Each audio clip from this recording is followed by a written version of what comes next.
The Economist called Japan's export curb a dangerous and reckless move that could be seen as Trumpian.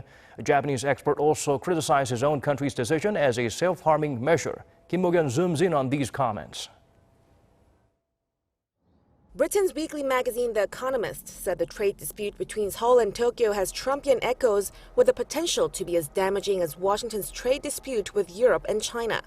In an online post on Friday, the magazine drew parallels between Japan's latest export restrictions to South Korea and U.S. President Donald Trump's economic strategies, claiming Trump's model of abusing economic partners is spreading.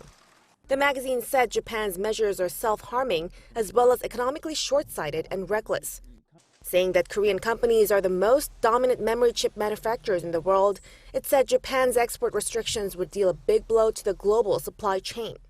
However, it stressed that it's not too late for the two countries to settle the dispute, while the economic fallout remains limited. Meanwhile, a Japanese expert also seems to be on the same line. In an article published at EE Times Japan, Takashi Yunogami, a semiconductor engineer turned consultant and an author on Japan's semiconductor industry, says Japan is digging its own grave with the latest export curbs.